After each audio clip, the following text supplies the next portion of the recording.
우리 기독교에 대해서 사랑의 종교다, 믿음의 종교다 이런 말씀들을 많이 하는데 그와 같은 맥락의 소망의 종교가 바로 기독교다. 왜 소망이 우리 가운데 있습니까? 이 땅의 삶의 모습이 우리의 끝이 아니라 저 영원한 하늘나라의 소망이 있기 때문에 지금도 이 세상 삶을 살아가는 모습 속에서 여기저기 탄식 소리가 그렇게 흘러나오고 있어요. 소망 없이 살아가는 그 세상 사람들에게 진정한 소망은 무엇인가를 분명하게 우리의 삶을 통하여 보여주고 알려주는 그것이 바로 기독교인이요 크리스찬이라고 이야기할 수가 있는 것입니다. 그렇기 때문에 우리 믿음의 성도들은 이 세상의 어떤 일들 가운데에 그 어떤 어려움이 닥칠지라도 이 분명한 소망의 확신을 가지고 있기 때문에 흔들림 없이 굳건히 서서 믿음의 여정을 끝까지 걸어갈 수 있는 자, 이게 바로 참 믿음의 성도라고 이야기할 수가 있는 것 같아요. 오늘 본문의 말씀도 마찬가지입니다. 우리가 잘 알고 있는 이 시편 23편의 말씀, 이 말씀 가운데서 우리가 잘 알고 있는 말씀이지만 그 가운데 우리가 묵상할 때에 오해하는 한 가지가 있는데 그게 바로 무엇이냐? 푸른 풀밭에 대한 개념이라는 거예요. 곧 우리가 생각할 때에 양을 치고 이렇게 우리나라에서도 이렇게 기르며 나아갈 때에 우리는 어떤 완만한 능선 속에서 막 푸른 초장이 쫙 깔려 있는 그 속에서 막 양들이 풀을 뜯고 소가 풀을 뜯는 이런 모습을 상상하고 있지만 척박한 땅이었던 그 이스라엘 땅은 그런 목초지가 남아도는 땅이 아니었어요. 오히려 지금은 물론 여러 가지 과학적인 그런 시설 가운데서 그런 부분들을 나타날 수 있는 목장의 개념들이 나타날 수 있지만 적어도 다윗이 살던 시대에는 말 그대로 마른 광야 같은 그런 지대가 바로 이스라엘의 땅이라고 얘기할 수가 있는 것입니다. 그걸 실질적으로 제가 이제 성시대를 가면서 이야기하며 나아가는 그 모습 속에서 저기 지금 발로 비탈길 한번 보십시오라고 딱 봤더니 비탈길에 이렇게 약간 비탈지고 있는데 그 사이에 조그만 어떤 소로 같은 그 길에 목자가 앞에 서고 있는 그 뒤에 양들이 졸졸졸졸 한 줄로 그러니까 여러 마리가 막 무리지어서 가는 이런 개념이 아니에요. 이렇게 우리가 쳐져 있고 그 안에 양들이 막 살아가는 그런 분위기가 아니라 이스라엘에서 양을 키운다라는 것은 바로 저런 모습입니다. 이렇게 얘기를 하더라고요. 곧 사막지대에 있기 때문에 그 태양이 장렬할 때에 풀들이 남아나기가 쉽지 않아요. 저도 웬만하면 건강하다 자신했는데 제가 유일하게 여행을 가서 정말로 힘들고 어려웠던 시기가 바로 성지순례 한다라고 이스라엘 갔을 때에 열사병에 걸렸던 것 같아요. 그래가지고 한 이틀 동안을 정말로 막 힘들게 그렇게 여정을 한 적이 있었는데 낮에는 막 40도가 가까이 넘어가는 그 장렬한 태양 속에서 살아가는 것이 쉽지 않은 것입니다. 풀들도 마찬가지예요. 그런 모습에서 보통 우리가 가는 것처럼 해는 동쪽에서 떴다가 서쪽으로 이렇게 치게 되는데 그런 일들 가운데에 햇빛이 그렇게 치게 되면 가장 적게 태양빛을 받지 않는 곳이 어떤 곳이냐? 이스라엘 지형으로 바라보면 북쪽 땅이라고 얘기할 수가 있는 거예요. 어쨌든 해가 잘 들지 않는, 적당하게 들지 않는 그런 일들 속에서 풀들이 유일하게 자랄 수가 있는데 그런 풀들이 자랄 수 있으려면 그 땅의 경사가 완만할 때에 풀이 잘 자라겠습니까? 좀 더 경사가 비탈질 때에 풀이 잘 자라겠습니까? 어떻게든 태양빛을 더 많이 안 받으려면 비탈진 그런 곳에서 풀이 자랄 수밖에 없는 거예요. 곧 지금 다윗이 말하는 푸른 풀밭은 양들이 마구 뛰어놀 수 있는 그런 곳이 아니라 자칫 잘못하면 굴러서 어떤 부상을 당하거나 또는 심지어 죽을 수도 있는 것, 이 자리가 바로 푸른 풀밭이라고 이야기할 수가 있는 것입니다. 그래서 마치 4절의 말씀처럼 사망의 음침한 골짜기와 같은 개념이라고 얘기할 수가 있는 거예요. 그런데 그런 경사가 급하고 위험한 곳이지만 양들이 안전합니다. 그래서 실적으로 굴러떨어져서 죽는 그 짐승 가운데 양들이 오히려 수가 적고 염소들이 그렇게 많이 비탈길 가운데서 굴러서 죽는다라는 거예요. 왜 그런 일이 벌어집니까? 목자를 졸졸졸 따라가는 양들은 가장 안전한 길로 목자가 인도하기 때문에 그렇게 낙상사고를 당하지 않는데, 염소는 자기 멋대로 그냥 나아가다가 그렇게 굴러서 떨어져서 죽어오는 이런 일들이 많이 일어나다라는 거예요. 곧 목자가 있으면 양은 안전할 수 있는 거예요. 그래서 사절에도 말씀하는 것처럼 내가 사망의 음침한 골짜기로 다닐지라도 해를 두려워하지 않을 것은, 어떠한 위험을 두려워하지 않는 것은 왜 그렇습니까? 주께서 나와 함께 하심이라. 하나님이 낭비하시기 때문에 그 어떤 위험한 곳일지라도 그곳이 나에게 안전한 자리로 내가 그렇게 인식하며 나아갈 수가 있다는 거예요. 곧 여기 푸른 풀밭도 마찬가지입니다. 지금 푸른 풀밭이 막 뛰어놀 수 있고 자유로울 수 있어서 그래서 내가 정말로 기쁜 것이 아니라, 어찌 보면 잘못 헛디디면 죽을 수도 있는 그 자리지만 목자가 나를 인도하고 목자가 나를 보호하고 목자가 나를 이끌어가기 때문에 그 자리가 안전한 자리라고 다윗은 고백을 하고 있는 거예요. 바로 오늘 이것을 같이 이 시간 상고하고자 하는 것입니다.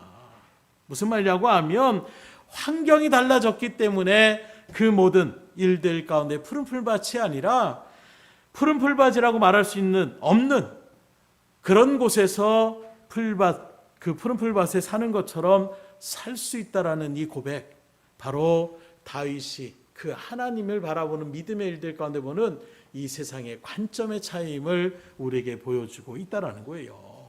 그래서 오늘 본문 6절도 바라보십시오. 내 평생의 선하심과 인자하심이 반드시 나를 따르리니 내가 여호와의 집에 영원히 살리로다. 나의 평생의 여호와의 선하심과 인자하심이 있었다라고 얘기하고 있어요. 근데 실질적으로 우리가 사무엘 상하를 바라보게 되면 다윗의 그 삶의 모습을 바라볼 때에, 야, 정말로 잘 살았다, 아, 평탄하게 살았다, 이렇게 얘기할 수가 없을 정도의 삶이었습니다. 어렸을 때는 인정도 받지 못했던 그 시골에 그 출신 가운데서 형들에게도 심지어 아버지에게도 인정받지 못하는 그런 자리 가운데 있었던 다윗, 또 장성에서 골리앗을 죽이고 한순간에 일약 스타로 그렇게 부상됐지만 오히려 그 순간에 사울왕의 시기심을 달아서 근 10년을 갖다가 이리저리 목숨을 부지하기 위해서 도망을 다녔던 사람이 바로 다윗이었어요.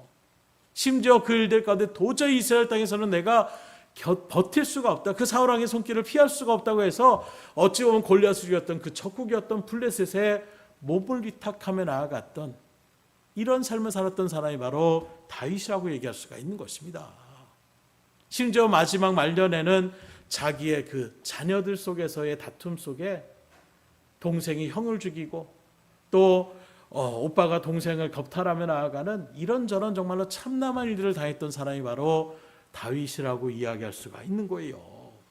그럼에도 불구하고 지금 다윗은 뭐라고 합니까? 내 평생에 여호와의 선하심과 인자하심이 반드시 나를 따르리니. 그 모든 삶의 일들 속에서 그 고난과 역경의 시간이 분명히 그 삶 속에서 너무나 어떻게 저렇게 살 수가 있을까 했던 그런 삶을 살았던 다윗이었지만 오히려 그 속에서도 뭐라고 고백합니까? 반드시 여호와의 선하심과 인자하심이 나를 따를 것이라고 고백하고 있는 것입니다.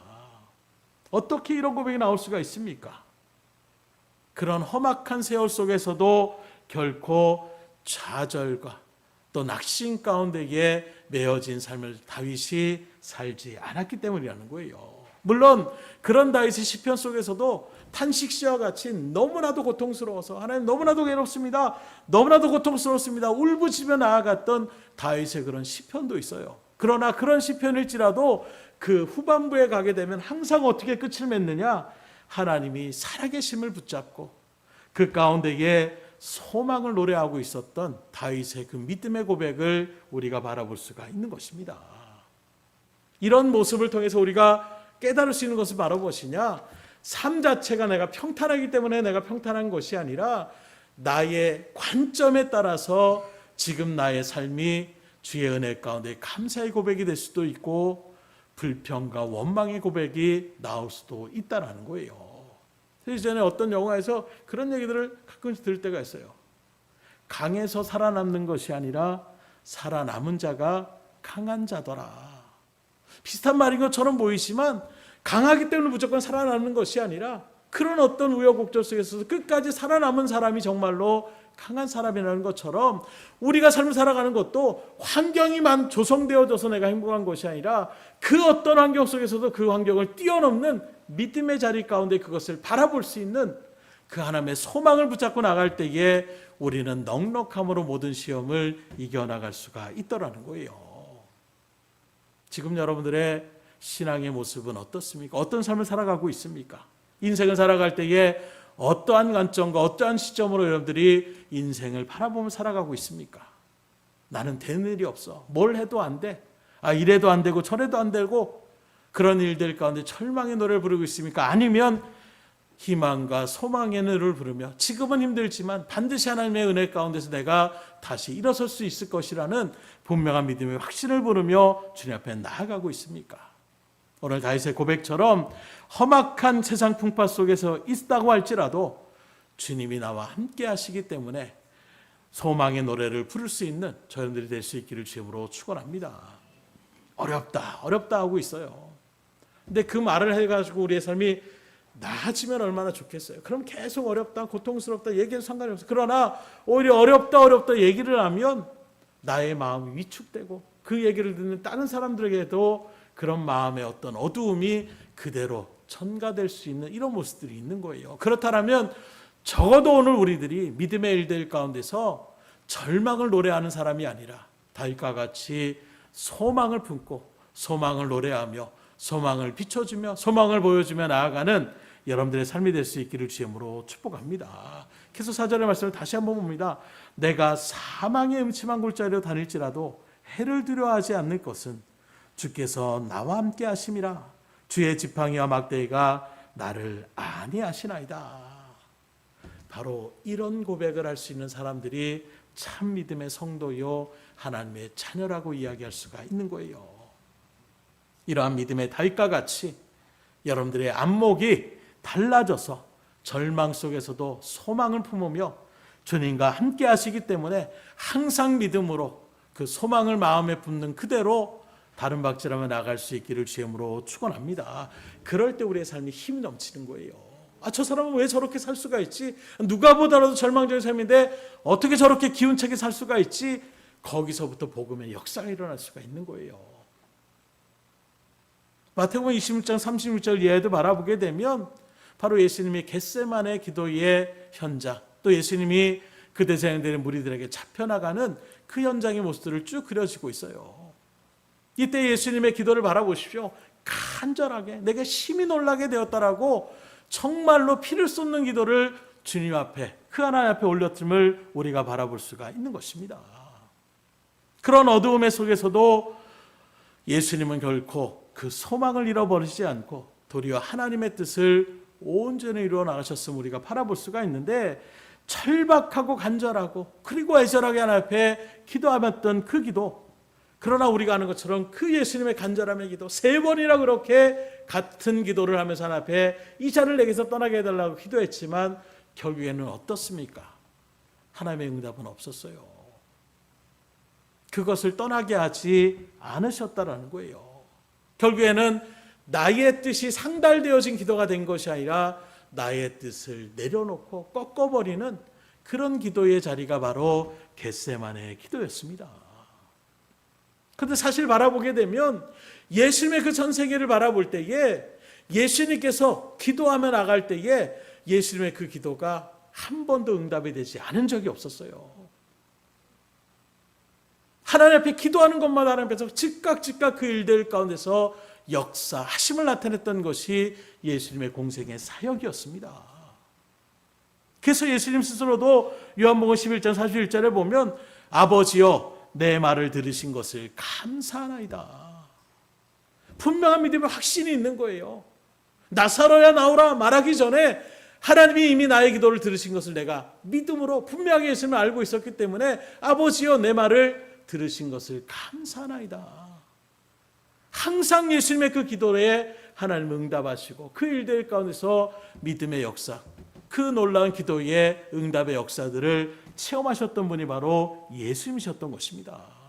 그런데 겟세마네 그 기도는 그렇게 간절하게 기도했음에도 불구하고 또 3번이나 그렇게 하나님 앞에 붙잡으며 나아갔음에도 불구하고 그 일들 가운데 하나님이 묵묵부답하시는 거예요.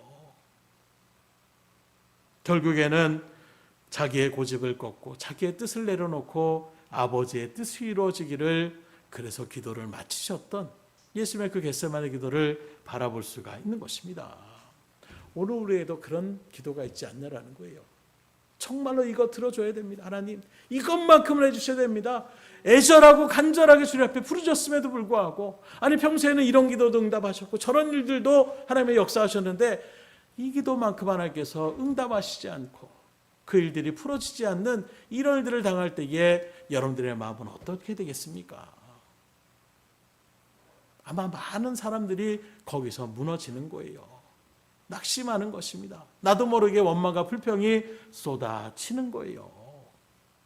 내가 정말로 바라고 원했던 것을 하나님이 받지 않으셨기 때문에 내려놓을 수밖에 없는 그런 상황을 만날 때가 있는 것입니다. 바로 이러한 때에 우리는 예수님처럼 어떻게 해야 됩니까? 내 뜻을 끝까지 관철시키는 것이 아니라 하나님의 뜻 앞에 나의 생각을 내려놓을 수 있기를 주님으로 축원합니다. 그때에 하나님께서 주님의 놀라운 일들을 역사의 그 은혜의 자리 가운데로 이끌어내시는 거예요. 이 고집을 꺾지 못하고 지금도 울부짖으며 때로는 금식하며 때로는 작정 기도를 하며 그냥 애달게, 그리고 나서 그럼에도 불구하고 응답되지 않으면 그래서 교회를 떠나고 믿음의 생활을 내려놓는 이런 이야기들도 심심찮게 들을 때가 있는 거예요. 말씀을 그래서 아는 것이 중요합니다. 예수님도 하나님 앞에 이 잔을 내게서 떠나가게 해달라고 간절함으로 정말 땀방울이 핏방울이 될 정도로 기도했음에도 불구하고 하나님은 그 기도를 받으시지 않았어요. 그때 주님은 어떻게 합니까? 나의 원대로 마옵시고 아버지의 뜻대로 되길 원하나이다. 이것이 우리의 기도에 정말로 높은 한 걸음 더 나아가는 여러분들의 고백이 될 수 있기를 주님으로 축원합니다. 거기서 원망하시면 안 돼요. 거기서 불평하시면 안 됩니다. 하나님의 뜻이 무엇인지를 우리가 인정하고 그 하나님의 뜻을 오히려 알려고 나아갈 수가 있어야 되는 거예요.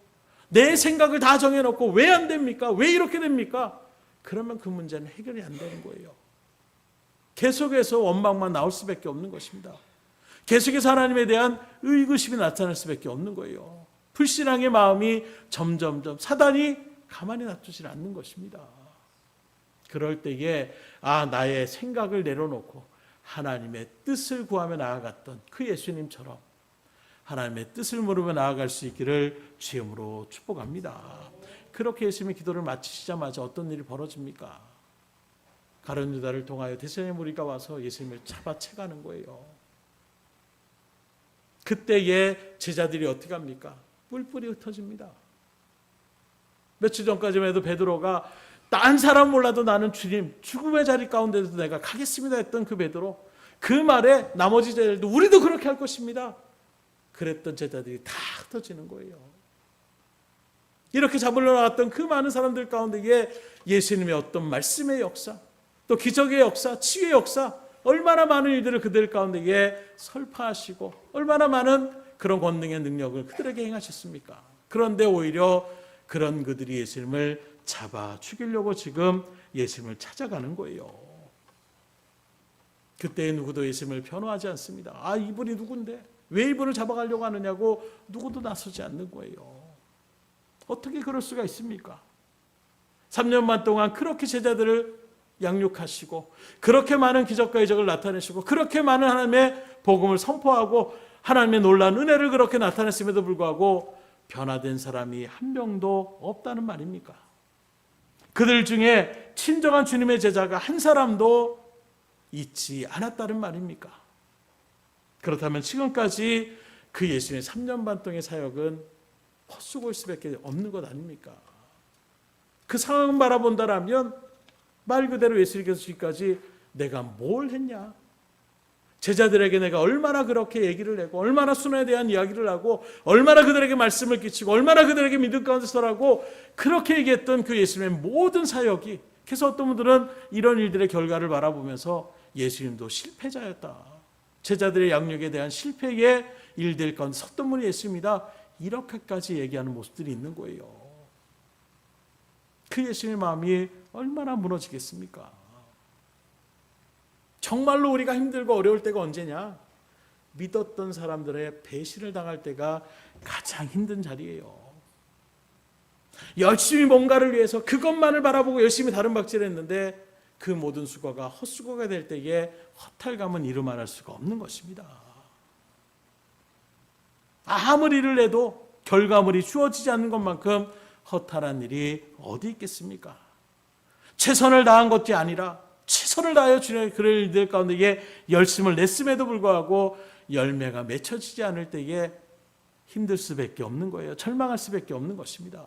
해도 안 되는 그 순간에 결국에는 이건 아닌가 보다 포기할 수밖에 없는 것이 우리의 모습이지 않냐라는 거예요. 그런데 주님이 바로 어찌 보면 그런 상황 가운데 맞닥뜨리고 있는 거예요. 하나님은 응답하시지 않습니다. 믿었던 사람들, 그 제자들은 뿔뿔이 다 흩어집니다. 이런 아픔이 한꺼번에 다가왔던 밤이 바로 겟세마네, 그 예수님의 마지막, 어찌 보면 그 기도의 자리였음을 우리가 바라볼 수가 있는 거예요. 오직 나 혼자 그것을 헤쳐나갈 수밖에 없는 이 고독의 자리, 얼마나 지치셨습니까? 여러분들이 이런 상황을 맞닥뜨렸다면 어떤 모습이겠어요? 이런 상황을 만났을 때에 우리는 무엇을 과연 바라보며 나아갈 수가 있고 무엇을 통하여 이겨낼 수가 있겠습니까? 나를 절망하게 하는 그 상황에, 그 현상에, 그 사람들에게 우리가 압도돼서 무너지는 삶을 살아가는 것이 우리의 모습이 아니라 정말로 우리에게 여전히 소망이 되시는 그 하나님을 의지하며 나갈 수 있기를 주님으로 축원합니다. 이게 믿음의 힘이에요. 이것이 새겨지지 않으면 누구든지 그 자리 가운데서 세상 말로 엎침대 겹칠 때에 당해낼 수가 없는 거예요. 사무엘상 30장에 바라보게 되면 다윗도 그런 상황에 딱 맞닥뜨리는 것입니다. 이런저런 일들 가운데서 망명까지 해서 시글락이라는 그 성에 왔는데, 그래서 어찌 보면 동족 상잔의 비극의 자리 가운데에 그가 동원이 되는 거예요. 그러나 어떤 일들 가운데서 하나님의 역사하심의 손길을 통해서 그가 그 전쟁에서 빠져나가게 됩니다. 이따만 해도 다윗이 얼마나 기뻤을까요? 그리고 다시금 시글락 성으로 그렇게 돌아왔는데 이미 성이 불타고 부녀자들은 다 잡혀가고 많은 것들을 그렇게 잃어버리게 되는 그 일들 가운데 딱 맞닥뜨리게 되는 거예요. 그것까지도 정말로 허망할 수밖에 없는데, 지금까지 자기들을 추적하며 자라왔던 사람들이 너 때문에 이런 일이 벌어졌다라고 돌을 들어서 다윗을 쳐 죽이려고 하는 이런 위기일발의 순간에 맞닥뜨리게 되는 것입니다. 얼마나 급박하면 그 모든 일들 가운데서 다윗이 정말로 이루었던 모든 것이 그 기반이 완전히 송두리째 무너질 수밖에 없는 그 순간을 이야기하고 있는 거예요. 바로 이때 다윗은 어떻게 합니까? 그의 하나님 여호와를 힘입고 용기를 얻었더라. 가장 위급한 그 순간에 하나님 이게 뭡니까? 같이 원망불평했으면 거기서 다윗도 무너졌을지도 몰라요. 그때에 그 모든 일들이 자신에게 정말로 어떤 도움도 받을 수 없는 그 위기의 순간에 다윗은 누구를 통하여 힘을 입었느냐? 하나님을 통하여 용기를 얻었다라고 말씀하고 있는 것입니다. 그건 바로 뭘 얘기하느냐? 상황은 변한 것이 없지만 그 능력의 하나님을 믿음으로 신뢰하니까 그 가운데 용기가 솟아나올 수가 있었다는 거예요. 내가 의지하고 내가 믿고 있는 그 하나님이 결코 나를 버리지 않는다라는 그 믿음의 신뢰 가운데 있을 때에 다윗이 다시금 힘을 내며 나갈 수가 있었다는 것입니다. 마찬가지로 여러분들에게 지금 문제가 있습니까? 어려움이 있습니까? 그 능력에 하나님을 붙잡고 나아갈 수 있기를 주님으로 축원합니다. 하나님 우리를 선한 대로 이끄신 분이라는 것. 그래서 말씀을 붙잡고 나갈 때에 흔들리는 그 순간에 우리가 그것을 이겨나갈 수 있는 힘이 어디에 있느냐? 하나님의 말씀을 붙잡고 나갈 때에 이겨나갈 수가 있는 거예요. 지도로 아는 것처럼 지금까지 여러분들의 삶을 통해서도 다 알고 깨닫는 것처럼 믿음의 길을 걸어간다라고 해서 내가 하나님의 백성이요, 내가 하나님 앞에 정말 충성봉사한다라고 해서 우리의 삶이 평탄대로의 삶으로 나아가지 않는 것입니다. 아무리 큰 믿음의 소유자고 아무리 능력의 일들을 감당했던 사람일지라도 그 삶 속에서 어려움을 당할 수 있는 것이 우리의 인생임을 우리는 분명하게 알 수가 있어야 되는 거예요.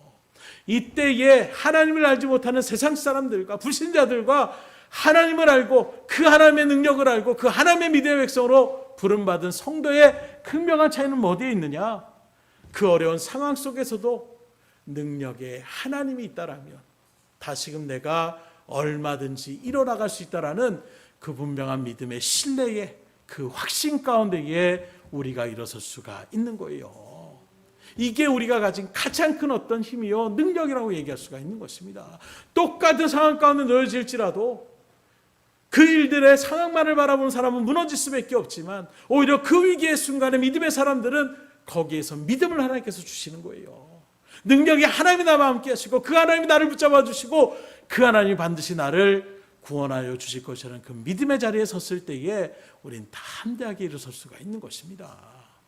이 믿음의 자리에 설 수 있기를 주님으로 축원합니다. 그래서 오늘 다윗은 사절에 그렇게 고백할 수 있는 거예요. 내가 사방의 음침한 골짜기를 다닐지라도 해를 두려워하지 않는 것은 주께서 그 능력의 주님이 나와 함께 하시기 때문에 아무리 어려움의 그 자리일지라도 극복해 나갈 수 있다는 분명한 믿음의 확신이 있었어요.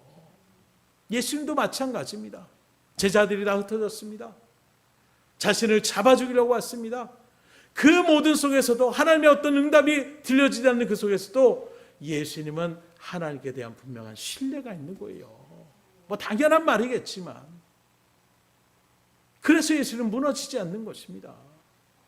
그 하나님의 그 뜻이 무엇인지를 아는 믿음의 일가 지금 당장 형상은 정말로 말할 수 없는 참담한 그런 일들 가운데 놓여지고 있지만 이것이 끝이 아니라 이를 통하여 역사하실 그 하나님의 놀라운 섭리를 믿음으로 확신하며 나갈 때에 흔들림 없이 그 많은 일들을 이뤄나갈 수가 있는 것입니다. 이게 끝이 아니라 이 일을 통하여 하나님께서 새로운 놀라운 역사들을 이루어 나가실 것이라는 분명한 믿음의 확신이 있을 때에 그게 바로 믿음의 관점이라는 거예요. 수많은 믿음의 선진들이 바로 그 믿음을 가지고 있었기 때문에 그 믿음을 소유했기 때문에 그들은 흔들리지 않는 것입니다. 저 여러분들이 그 믿음 가운데 설 수 있기를 주님으로 축원합니다. 그래서 자신의 뜻이 아니라 하나님의 분명한 계획이 있음을 예수님 분명하게 신뢰하신 거예요. 그래서 고통 때문에 하나님이 안 계신 것이 아니라 고통 때문에 하나님의 뜻이 더 분명하고 확실하게 성취될 것을 믿었기 때문에 신뢰했기 때문에 주님은 그 십자가 여정을 온전하게 마치며 나갈 수가 있었다는 거예요. 로마서 8장 35절 37절까지의 말씀에 보면 바울은 이렇게 고백합니다. 환난이나 공고나 박해나 기근이나 적신이나 위협이나 칼이 나오고 또 종일 죽음을 당하게 되고 도살할 양같이 역임을 받게 되었다. 말 그대로 살 수 있는 어떤 신랄 같은 희망의 소망이 완전하게 무너질 수밖에 없는 그런 삶의 현장 가운데 있었다라고 고백하고 있는 거예요. 그런데 그렇게 모든 일이 우리에게 발생되어지지만 그러나 이 모든 일에 우리를 사랑하시는 이로 말미암아 넉넉히 이기느니라 바울은 선포하고 있는 거예요. 그 모든 상황이 우겨쌈을 당하고 사방이 다 막히고 그 모든 일들에 정말로 박해와 고난과 시적인 그 모든 일들의 두려움 가운데 있을 때에도 바울은 뭐라고 하느냐? 그런 모든 일들이 이루어지지 않아서 내가 행복한 것이 아니라 그 모든 일이 우리 가운데 다 이루어졌지만 그러나 그 모든 일들 가운데서 여전히 나를 사랑하시고 여전히 나를 붙잡아 주시고 여전히 나를 이끌어 주시고 보호하시는 그 하나님으로 말미암아 넉넉함으로 이길 수 있다라는 믿음의 고백을 하며 나갈 수가 있는 거예요. 그래서 죽음 앞에서도 바울은 초연하게 그 죽음을 받아들이며 하나님의 그 나라를 소망했기 때문에 오히려 바울은 그 육신의 죽음이 끝이 아니라 하늘나라로 들어가는 새로운 소망의 그 믿음의 일들 가운데서 죽음을 두려워하지 않았던 그 믿음의 발걸음을 우리가 바라볼 수가 있는 것입니다. 오늘날 우리들은 이런 믿음의 자리 가운데 서지 못하고 우리는 어떻게 생각합니까? 이 모든 일이 일어나지 않았으면 하는 마음이 더 많지 않냐라는 거예요. 그냥 비참하고 비극적인 상황은 없어도 좋으니까 그냥 넉넉히 이기게만 해주세요. 고통받고 싶지 않습니다. 그냥 평탄한 삶만 주세요. 우린 이렇게 하나님 앞에 아뢰며 나가고 있지는 않냐라는 거예요. 그러나 성경 관련은 그렇지 않습니다. 우리의 승리는 환경이 변화되는 것이 아니에요. 우리의 승리는 무엇이냐? 우리의 시각이 바뀌어지는 것입니다. 상황은 동일할지언정 하나님의 은혜 가운데 우리가 취하게 될 때에 그 고난의 현장이 이제는 소망의 현장으로 변화될 수 있는 자리. 그 세상 말로도 물고기를 잡아주는 게 다가 아니라 물고기를 잡는 방법을 알려주는 것이 더 중요하다는 것처럼 우리의 얕은 생각으로는 상황이 확 역전되고 뭔가 확 변화가 되고 문제가 확 바뀌어지는 이럴 들 가운데 할렐루야 우리 이렇게 나가고 싶어 하지만 친정으로 믿음의 일들 가운데 바라보게 되면 상황이 역전이 아니라 그 어떤 상황에도 이제는 내가 그것을 초연하게 받아들이며 나갈 수 있는 우리의 믿음의 시각이 바뀌어질 때에 더 이상 세상이 감당할 수 없는 믿음의 사람으로 우뚝 설 수가 있다라는 거예요. 그렇기 때문에 우리의 시각을 바꿀 수 있기를 주님으로 축원합니다.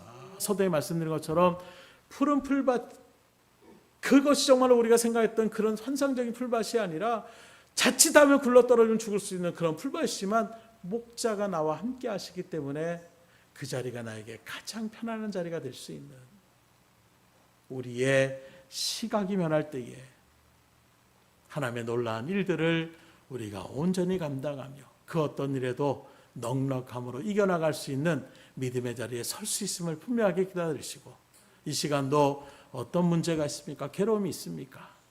문제를 해결하는 것 물론 해결되어져서 하나님께서 평탄케 해주시는 것도 감사한 일이에요. 그러나 그보다 어떠한 일들이 우리 가운데 더 이상 문제로 바라보는 것이 아니라 그것이 오히려 더 큰 믿음의 소망의 자리로 우리의 시각이 우리의 믿음이 변화될 수 있기를 기도하셔서 넉넉함으로 이겨나갈 수 있기를 주님으로 축원합니다. 말씀을 드립니다.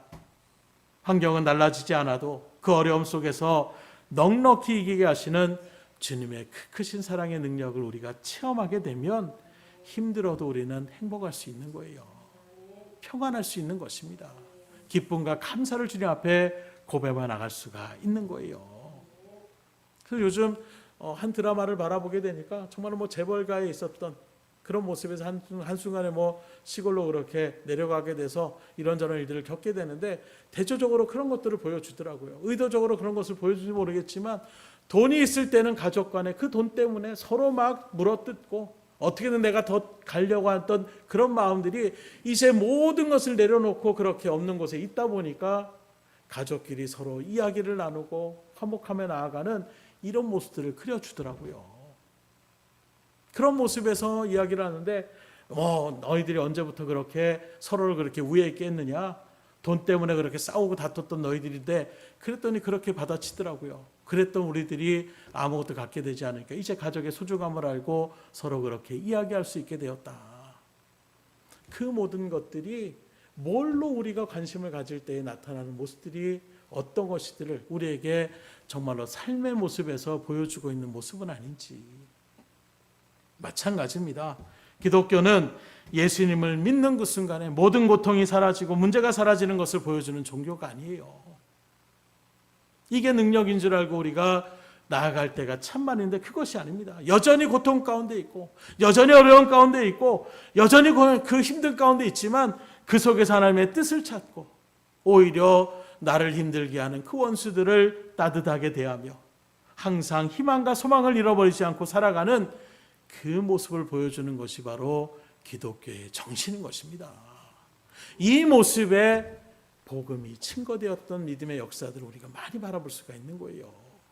막 화형을 당하고 있는데 갑자기 비가 막 내려가지고 야 하나님이 구원해 주셨다. 우리 이런 모습들을 너무나도 그리며 그런 것이 마치 통쾌하게 하나님의 구원의 역사를 생각하고 있어요. 그러나 오히려 그 고통의 순간에 죽음을 맞이할 때 오히려 하나님을 찬양하며 오히려 나에게 죽음을 강요하며 나가는 그 영혼들을 놓고 그들을 죄를 사해달라고 기도하며 나가는 그 모습에 사람들이 충격을 받고 나도 기독교를, 그 하나님이라는 신을 나도 알아봐야 되겠다라는 그 믿음의 자리 가운데 섰던 것을 우리가 바라볼 수가 있는 거예요. 그래서 어떤 놀라운 기적이 나타나는 이런 일들 가운데 사람들이 변화되면 금방 될 것처럼 보이지만 3년 만에 예수님이 행했던 놀라운 기적의 역사들 제자들이 다 봤어요. 그러나 기적의 일들은 한순간에 또 초라한 모습을 바라보면 변질되는 것이 우리의 모습이에요. 정말로 하나님께서 바라고 원하셨던 것은 우리의 시선이 바뀌어지는 거예요. 우리의 삶의 변화가 일어나는 것입니다. 예전에 세상의 영광을 쫓았던 우리들이 이제는 하나님의 영광을 드러내기 위하여 다른 박질러 나가는 그 모습을 하나님이 우리에게 바라보시고 그것이 진정한 기적의 자리고 그 기적의 주인공이 여러분들이 될 수 있기를 주님으로 축원합니다. 갑자기 벼락이 떨어지고 비가 안 왔던 가뭄에 막 비가 쏟아지고 이런 것이 기적이 아니라 여러분들의 삶이 변화되는 것이 기적이에요.